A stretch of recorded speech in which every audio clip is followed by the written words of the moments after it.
సూర్యాపేట మండలం, సూర్యాపేట జిల్లా, రామచంద్రాపురం గ్రామ పంచాయతీ పరిధిలో ఉన్నాము. గోడదాటి కావ్య సతీష్ గారితో ఉన్నాము. సర్పంచ్గా ఇప్పుడు విధులు కొనసాగిస్తున్నారు. గెలిచిన తర్వాత ఈ గ్రామ పంచాయతీ పరిధిలో ఎలాంటి అభివృద్ధి సంక్షేమం అందిస్తున్నారు, అర్హులకు సంక్షేమ పథకాలు ఏ విధంగా అందుతున్నాయో వారి మాటలను తెలుసుకున్నాం. నమస్కారం సర్పంచ్ గారు. నమస్కారం. ఇక్కడ మీరు సర్పంచ్గా గెలిచిన తర్వాత మొదట ఈ గ్రామ పంచాయతీలో ఎలాంటి అభివృద్ధి సంక్షేమం అందించారు మీరు? మేము ప్రజలకు తాగునీటి సమస్య లేకుండా చేసినాం. ఇట్లా కాలువలు కావాలంటే కాలువలు ఇట్లా శాంక్షన్ చేయించినాము. అట్నే స్కూల్ మాది మూసేసి 7-8 సంవత్సరాలు అయింది. అయితే దానికి ఇక మాకు ఖాళీగా ఉందని ఇట్లా పైన ఇట్లా అధికారులతో మాట్లాడి అక్కడ మాకు గురుకుల హాస్టలు వీడికి తెప్పించుకోగలిగి ఇక్కడ మొన్ననే రీఓపెన్ చేయించుకోగలిగినాం. కాకపోతే అప్పుడేమో స్కూల్ ఉండే, ఇప్పుడు హాస్టల్ అయితారకే కొన్ని మౌలిక సదుపాయాలు లేవని దాని గురించి కూడా కలెక్టర్ గారికి మేము అందజేసినాం. అప్లికేషన్ చేస్తే వారు కూడా మేము చేస్తామని చెప్పారు, కానీ ఇంకా అది కాలేదు. దాని పనులనే తిరుగుతూనే ఉన్నాము. ఇక గ్రామ సభలు ప్రతి నెల గ్రామ సభ నిర్వహిస్తాము. ప్రతిదీ ప్రజలకు అందేలాగానే చూస్తాం, కానీ మా స్వార్థం కోసం అయితే మేమేం చేయలేము. ఇట్లా కాలువలు తీయించడము, ఇట్లా చెత్త సేకరణ ప్రతిదీ మా సమక్షంలోనే జరుగుతుంది. ఇప్పుడు గ్రామంలో ప్రధాన మౌలిక సదుపాయాలకు ఎలాంటి పీట వేస్తున్నారు? త్రాగునీరు, రోడ్లు సమస్య, త్రాగునీటి సమస్యను కానీ త్రాగునీటి అప్పుడు బోరింగ్లోనే ఉండే, అవి కూడా రిపేర్ చేయించడం పాతవి. అట్లనే ఇక మళ్ళీ కొత్తగా మోటార్లు ఖరాబ్ అయితే వాటిని కూడా రిపేర్ చేయించే ప్రతిదీ చేస్తున్నాం. తాగునీటి సమస్య అయితే ఇప్పటివరకు అయితే లేదు. ఇక్కడ పచ్చదనం, పరిశుభ్రత వీటిని ఎట్లా మీరు పరిష్కారం చేస్తున్నారు? ఇప్పుడు ప్రతిరోజు చెత్త సేకరణ అనేది 2 రోజులకు ఒకసారి ఖచ్చితంగా నిర్వహిస్తాము. ఇట్లా ప్లాస్టిక్ బాటిల్ ఇవన్నీ వేయకుండా కూడా ఇట్లా షాప్లో డ్రింకింగ్ అమ్మే వాళ్ళని కూడా మేము నోటీసులు పంపించినాము. ఇట్లా చేస్తే మాకు ఇబ్బంది అవుతుంది, తర్వాత ప్రజలు ఇబ్బందులు ఎదుర్కొంటారని అందరికైతే అన్ని ఇన్ఫర్మేషన్ ఇచ్చినాము. బయట చెత్త వేస్తే కూడా మేము దానికి తగిన చర్యలు కూడా తీసుకుంటాం. పర్యావరణ పరిరక్షణ కోసం హరితహారం మొక్కల పెంపకం కార్యక్రమం చేపట్టారా? చేపించినాము. నర్సరీలో మొక్కలు కూడా పెట్టించినాం. అవి కూడా ఇప్పుడు పంచుతాం. ఇప్పుడు మొక్కలు నాటేది ఉంది కదా, ఇప్పుడు హరితహారం అవి కూడా నాటిద్దామని చూస్తున్నాం. ఇప్పుడు ఒక మహిళకు సర్పంచ్గా అవకాశం దక్కడం పట్ల ఒక మహిళగా మీరు ఎలా ఫీల్ అవుతున్నారు? ఇప్పుడు అప్పట్లో అంటే అందరూ వంటింటికే పరిమితం అయి ఉండే చాలా వరకు. ఇట్లా మహిళలు చదువుకోవడం ఇట్లా వాళ్ళు కూడా వాళ్ళకు తెలిసిన ఇప్పుడు ఇల్లు చక్కదిద్దుతుంది మహిళ అంటే, ఇంట్లో ఏముంటుంది ఏం లేదు అన్నీ ఎట్లా చేస్తావో. ఇప్పుడు రాజకీయాలలో కూడా వస్తే ఒక ఊరికి ఎట్లా బాగు చేయలేదో ఒక మహిళకు సాధ్యం అది. మీరు ఒక మహిళా సంఘాల అభివృద్ధి కోసం కావచ్చు, మహిళా సంఘాల బలోపేతకు మీ గ్రామ పంచాయతీ ఎలాంటి చర్యలు చేపడుతుంది? మహిళా సంఘాల అభివృద్ధి అంటే మా ఊర్లో నడుస్తూనే ఉన్నాయి ఆల్రెడీ సంఘాలు, ఆవేదన లేదు. వడ్డీ లేని రుణాలు కూడా అందుతూనే ఉన్నాయి, అందరూ తీసుకుంటూనే ఉన్నారు, కట్టుకుంటూనే ఉన్నారు. గ్రామంలో ప్రధానంగా భద్రత విషయంలో సీసీ కెమెరాల ఏర్పాటు కావచ్చు, మహిళా భద్రతకు ఎలాంటి చర్యలు తీసుకుంటున్నారు? మన కాడైతే ఇప్పటికైతే అట్లాంటి సమస్య అయితే ఎదుర్కోలేదు. ఒకవేళ అట్లా ఏమన్నా దొంగలు అట్లా ఏమన్నా ఉంటే సీసీ కెమెరాల ఏర్పాటు కోసం చూస్తాం, ఖచ్చితంగా ప్రయత్నిస్తాం. ప్రధానంగా బడిబాట కార్యక్రమం, మన ఊరు మన బడి కార్యక్రమంలో విద్యా బలోపేతానికి ఎలాంటి కృషి చేశారు మీరు సర్పంచ్గా? ప్రతి ఇంటింటికి తిరిగి ఖచ్చితంగా గవర్నమెంట్ స్కూల్, ఇప్పుడు ప్రతి గవర్నమెంట్ స్కూల్గా ప్రతి అన్ని సదుపాయాలు అందుతూనే ఉన్నాయి. దాని గురించి ఖచ్చితంగా వివరణ వాళ్ళకి చెప్పినాం. ఇక వాళ్ళ సొంత ఆలోచనను బట్టి వాళ్ళు ఉంటారు. ఇప్పుడు సీజన్ అంటే వర్షాకాల సీజన్ స్టార్ట్ అయింది. గ్రామంలో వైద్యం విషయంలో ఎలాంటి చర్యలు తీసుకుంటూ పరిశుభ్రత ఎట్లా పాటిస్తున్నారు? పరిశుభ్రత మురుగునీరు నిల్వ ఉండకుండా చేయడం, ఒకవేళ అట్లా నిల్వ ఉన్నా కూడా బ్లీచింగ్ పౌడర్ వేసి అట్లా చేయడం, నీళ్ళు నిలవకుండా చర్యలు అయితే తీసుకున్నాం. మహిళలు మా దృష్టికి ఒక సమస్య తీసుకొచ్చారు, బెల్ట్ షాపులు నియంత్రించాలంటున్నారు. మీరు ఒక మహిళా సర్పంచ్గా ఉన్నారు. మీ గ్రామ పంచాయతీ గ్రామ సభలలో తీర్మానం చేసి వాటిపై చర్యలు తీసుకోవడానికి నోటీసులు ఏమైనా ఇచ్చారా?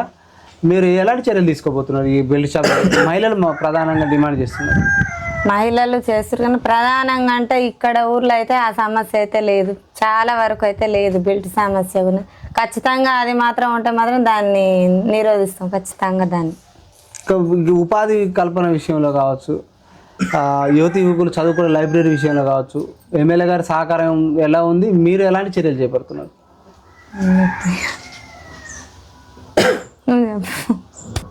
ఇక్కడ గ్రామంలో యువతి యువకులకు ఉపాధి కల్పన విషయంలో మీరు సర్పంచ్గా ఏమన్నా సహాయ సహకారాలు ఏమైనా చర్యలు తీసుకుంటున్నారా? ఎమ్మెల్యే గారి సహకారం ఏ విధంగా ఉంది ఉపాధి కల్పన విషయంలో? ఉపాధి కల్పన విషయంలో ఎమ్మెల్యే గారి పూర్తి సహకారం మంచిగా ఉన్నది. అదే యువత యువకులకు మాత్రం మాకు ఒక గ్రంథాలయం ఏర్పాటు చేయాలని మా ఎమ్మెల్యే గారిని కోరుకున్నాం. అది ముందుగా చేస్తానని మాటిచ్చిండ్రు. అలాగే యూత్ కొరకు ఒక ప్లే గ్రౌండ్ విత్ మళ్ళీ జిమ్ సెంటర్ లాంటివి ఇవన్నీ ప్రపోజల్ పెట్టినాం. అవి కూడా చేస్తా అన్నారు. ముందుగా చేద్దాం. ఇక యువకులు ప్రధానంగా మత్తు పానీయాలకు అలవాటు పడి వారు ఉజ్వల భవిష్యత్తు ఆగం చేసుకుంటున్నారు. వారిలో మార్పు రావడానికి, చైతన్యం రావడానికి పోలీసు వారి సహకారంతో అలవి కార్యక్రమం ద్వారా ఏమైనా వారికి సూచన సలహాలు ఇస్తూ చైతన్యం తీసుకొస్తున్నారు. యూత్ పరంగా మా ఊళ్ళో అసలు సమస్య ఏమీ లేదు. ప్రతి యూత్ అనే వాళ్ళు మా కాడ ఎడ్యుకేటెడ్గా ఇక్కడ ఉంటూ హైదరాబాద్కు ఉండి అక్కడ అవుట్ ఆఫ్ కూడా మాకు పూర్తి సహకారం చేస్తారు. ప్రమాదాలు ఎక్కువ జరుగుతున్నాయి అంటుంది రోడ్డు మీద. అక్కడక్కడ స్పీడ్ బ్రేకర్లు కావచ్చు, సోలార్ లైట్లు ఏమైనా ఏర్పాటు కార్యక్రమం, వీధి లైట్లు, పెద్ద లైట్లు ప్రతి వీధికి అన్నీ పెద్ద లైట్లు వేసినాం. ఆసుంటి సమస్య మాకు అక్కడ ఏమి. ఇంకా మైనర్లు బాగా ర్యాష్ డ్రైవింగ్ పాల్పడుతున్నారు అంటున్నారు. మీరు సర్పంచ్గా ఏమన్నా సూచనలు చేస్తున్నారా? మైనర్కు తల్లిదండ్రులకు అవగాహన కల్పిస్తున్నారా? ఖచ్చితంగా అసలు పిల్లలకు, మైనర్ బాలికలకు, అసలు బాలులకు ఎవరికైనా సరే డ్రైవింగ్ అనేది చేయొద్దు అని చెప్తాం మేము. ఇక ప్రభుత్వ సంక్షేమ పథకాలు ఎట్లా అందుతున్నాయి? ప్రభుత్వం నుంచి వచ్చే ప్రతి పథకం ఏదైనా సరే మాకు ఖచ్చితంగా అందుతుంది. ముందుగా మాకు మహిళా శక్తి భవనం ఇచ్చారు, దాన్ని కూడా మేము ఆల్రెడీ స్టార్ట్ చేసినాం. అదేవిధంగా సీసీ రోడ్లు అండ్ డ్రైనేజీ ఇవన్నీ కూడా ఇచ్చారు, అవి కూడా స్టార్ట్ చేసినాం. ఇక్కడ మీకు మూసి పరివాహక ప్రాంతం ఇక్కడ దగ్గర ఉంది, మూసి ప్రాజెక్ట్.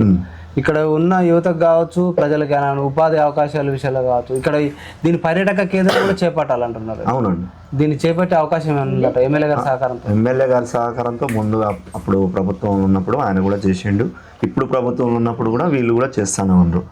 అంటే పర్యావరణ ప్రాంతం కింద వాళ్ళు ఆల్రెడీ స్టార్ట్ చేసారు, ముందుగా చేసే అవకాశం ఇంకా ఉందని ప్రభుత్వాన్ని కోరుకోమంటున్నాం. గ్రామం విషయంలో గ్రామ సభలు వేటిపై ఎక్కువ ఫిర్యాదులు వస్తున్నాయి? ఆ సమస్యల పరిష్కారానికి మీరు ఎట్లా చొరవ చూపుతున్నారు? వేటిపై ఎక్కువ వస్తున్నాయంటే మా ఊళ్ళో ప్రధాన సమస్య వచ్చేసి కోతుల సమస్య బాగా ఉంది. ఆ కోతులపై సమస్యని పరిష్కరించాలని ప్రజలకు చెప్తున్నాము. మేము కూడా ముందు సహకారం చేద్దాం, మా ఒక్కరి నుండి కాదు, గ్రామం సహకరిస్తే మేము సహకరిస్తామనే కాన్సెప్ట్తోని ప్రజల్లోకి వెళ్ళి ఈ నినాదం చెప్పినాం. వాళ్ళు కూడా కొద్దిగా ఆలోచించుకొని మేము చెప్తామని చెప్పింది. కుక్కలకు కూడా కొంచెం కుక్కల గురించి కూడా అవి పట్టించినాం, అవి పంపించినాం. ఆ సమస్య ఉంటే ముందుగా పట్టించి పంపించినాం. మీ గ్రామ పంచాయతీ పాలక మండలి పనితీరు ఏ విధంగా ఉంది? మీ పాలక మండలి సభ్యులు తీర్మానాల విషయంలో ఎలాంటి సహకారాలు అందిస్తున్నారు? మా పాలక మండలి విషయంలో ఎసుంటి సమస్యలు ఏమీ లేవు. ప్రతి సభ్యుడు మాకు ఫుల్ సహకారం చేస్తారు. అసలు ఏ తీర్మానం విషయంలో కూడా మమ్మల్ని ఇబ్బంది పెట్టట్లేదు. ఇప్పుడు ఓటర్ ప్రత్యేక సమగ్ర సవరణ చేపట్టింది ఎలక్షన్ కమిషన్ ఆఫ్ ఇండియా. వీటిపై అక్కడక్కడ ఫిర్యాదులు వస్తున్నాయి. అంటే బిఎల్ఓల ద్వారా ఎలిమినేషన్ ఫారాలు అందిస్తున్నారు. అక్కడ నింపడంలో చదువు రాకపోవడం, సరిగా నింపడం లేదు. వీటిపై మీరు ఏమన్నా వారికి అవగాహన కల్పించి ప్రత్యేకంగా చదువుకున్న వాళ్ళు పెట్టి ఆ కార్యక్రమాన్ని ఎట్లా కొనసాగిస్తున్నారు? మా గ్రామ పంచాయతీ తరఫున మా బిఎల్ఓ గారు గ్రామంలో ప్రతి వార్డుకు ఒక సభ్యుల్ని ఇట్లా పెట్టి ఆయన అదంతా చూసుకొని ఆల్మోస్ట్ మా అన్ని నింపేస్తున్నారు, కంప్లీట్ చేసి ఒక 30-40 ఏముంటాయి. గ్రామంలో ప్రధానంగా కొన్ని పనులు అసంపూర్తిగా ఉన్నాయి, కొన్ని చాలా పనులు ఒక పెండింగ్లో ఉన్నాయని ప్రజలు మా దృష్టి తీసుకొచ్చారు. ఆ పెండింగ్ పనుల విషయంలో మీరు ఎమ్మెల్యే గారి దృష్టికి కావచ్చు, ప్రభుత్వం దృష్టికి తీసుకుపోయి వాటిని ఎట్లా పరిష్కరించే అవకాశం ఉందంటారు? పెండింగ్ పనులు అంటే మొదలుపెట్టిన పనిని ఖచ్చితంగా పూర్తి చేస్తాం. అది మొదలుపెట్టింది పూర్తి చేయడానికే కదా. కాకపోతే స్లో, మొన్న ఎండ తీవ్రత ఎక్కువ ఉంది కాబట్టి కొద్దిగా స్లో నడుస్తున్నాయి. ఇప్పుడు అసలు ఏముండవు, ఖచ్చితంగా పని చేపట్టిన పనిని పూర్తి చేస్తానని చెప్తాం. ఎమ్మెల్యే గారికి కూడా అదే చెప్పినాము, ఆయన కూడా మాకు పూర్తి సహకారం. ఇప్పుడున్న ప్రభుత్వం ద్వారా కూడా మాకు అలా అందరూ కన్వీనియంట్గా ఉంటారు, వాళ్ళతో కూడా మేము చేయించుకుంటాం. కేంద్ర రాష్ట్రాల నుంచి నిధులు ఏ విధంగా అందుతున్నాయి? కేంద్ర రాష్ట్రం నుంచి ప్రతి ఒక్క ఫండ్ వచ్చిన ఫండ్ మొత్తం మాకు అకౌంట్లో పడుతున్నాయి. వాటిని పూర్తిగా మేము వినియోగిస్తున్నాము. ఇక ఈ గ్రామ అభివృద్ధి విషయంలో ప్రజల భాగస్వామ్యం ఏ విధంగా ఉందంటారు? గ్రామ అభివృద్ధిలో ప్రజలది ఒక పావులొంతు కంటే ఇంకెక్కువనే ఉంటుంది. మాకు ఫుల్ సపోర్టింగ్గా ఉండి మమ్మల్ని ముందుకు నడిపిస్తూ ఉంటారు. ప్రజలకు నిత్యం అందుబాటులో మేము ఫోన్కు స్పందించే గుణం ఈ గోడదాటి నవ్య కావ్య సతీష్కి ఉందంటారా? ఖచ్చితంగా ఉందండి. మేము ఏ నైట్ ఇట్లా ఫోన్ చేస్తే మేము ఆన్ ది స్పాట్గా అక్కడికి వెళ్ళి ఏ సమస్య ఉన్నా నేను పరిష్కరిస్తా. ఏ నైట్ అయినా సరే వాళ్ళని దగ్గర ఉండి ఏ సమస్య వచ్చినా వాళ్ళని తీసుకెళ్ళి ఆ సమస్యని పూర్తి చేస్తాను. సార్ ఇక్కడ రోడ్డు అక్కడ బ్రిడ్జి కట్టాలంటున్నారు సార్, చాలా ప్రమాదకరంగా, వర్షం వస్తే మాత్రం ఇబ్బందికరంగా ఉంది. దానిపైన మీరు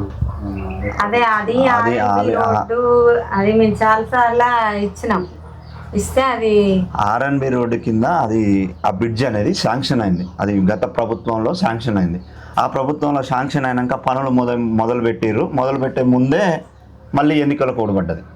ఆ కోడ్ పడడం వల్ల ఆ బ్రిడ్జ్ అనేది స్టాపింగ్ అయిపోయినాక కూడా మళ్ళీ ఎమ్మెల్యే గారు మళ్ళీ వచ్చారు, ఆయన దృష్టికి తీసుకెళ్ళాక ఆ రూట్ మ్యాప్ ఏమైందంటే ఆ స్థలం సరిపోక కొద్దిగా ఇబ్బందికరంగా ఉందని మళ్ళీ ఆ డిజైన్ మార్చి వేరే డిజైన్ చేస్తామని అది ప్రపోజల్ పైకి పంపించారట. ఆ ప్రపోజల్ అక్కడికి వెళ్ళినాక కూడా మళ్ళీ ఇక్కడ ఉన్న మండల నాయకులు, ఈ ప్రభుత్వంలో ఉన్న నాయకులతో ఈ ప్రతి ఒక్క నాయకులకు ఈ దృష్టి అనేది తీసుకెళ్ళి మేము ముందుగా చెప్పినాక వాళ్ళు ఖచ్చితంగా చేపిస్తాం, ఈ ఇబ్బంది ఏం లేదు, ఖచ్చితంగా చేపిస్తామని చెప్తున్నారు. సార్ ఇక్కడ యూరియా కొరత బాగుంది, రైతులకు యాప్ అర్థం కావట్లేదు. దానిపైన మీరు గ్రామ పంచాయతీ ద్వారా ఏర్పాటు చేస్తారు? గ్రామ పంచాయతీ ద్వారా అంటే ఇంతవరకు మేమేం చేయలే. కాకపోతే మా యూత్ పిల్లలు ఉన్న వాళ్ళు ఖచ్చితంగా తెలియని వాళ్ళకు ఆ ఫోన్ ద్వారా యాప్ క్రియేట్ చేయించి వాళ్ళకి చెప్పి వాళ్ళే బుకింగ్ చేస్తున్నారు.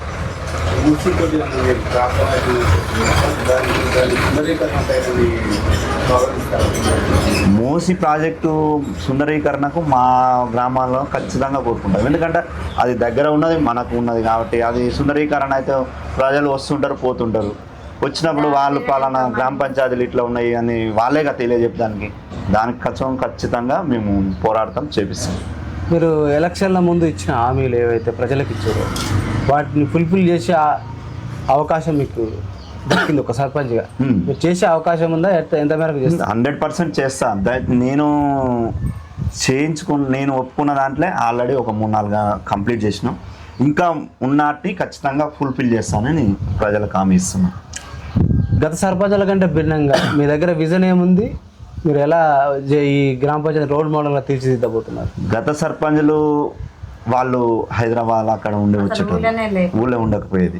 మేము ప్రజెంట్ ఇక్కడ ఊళ్ళో ఉండి నేను ఏ సమస్యనైనా ముందుండిగా ఏది ఇట్లా ఫోన్ కాల్ వస్తే మేము రియాక్ట్ అయ్యి ప్రతి పనిని ముందుండి నడిపించుకుంటానని ఆ ధీమా నాకున్నది. మీ ఓట్లు వేసిన మీ గ్రామ పంచాయతీ ప్రజలకు మీరు ఏం చెప్తారు? మీరు ఇంత అంటే 5 ఏళ్ల కాలానికి మీకు పదవిలో కూర్చోపెట్టారు, మీరు మీ ప్రజలకు ఏం చెప్పదలుచుకున్నారు? ప్రభుత్వం నుండి వచ్చే పథకాన్ని మీకు నా ద్వారా మీకు ప్రతి ఇంటికి ప్రతి ఓటర్కి ఆ పథకాలు అందజేస్తానని మీకు మాటిస్తున్నాను. గ్రామ అభివృద్ధికి 100% నేను ముందుండి సహాయపడతానని, అలాగే మళ్ళా వచ్చే అప్పటికి కూడా ఎవరు అయినా సరే వాళ్ళకు కూడా ముందుండి నేను ప్రోత్సాహం చేస్తానని మాటిస్తున్నాను. ఓకే, థ్యాంక్ యూ సర్పంచ్ గారు. మరో అంశంలో, మరో సమస్యలో, మరో గ్రామ పంచాయతీలో మీ ముందుకు వస్తుంది ప్రజావేదిక వచ్చాను. నమస్కారం.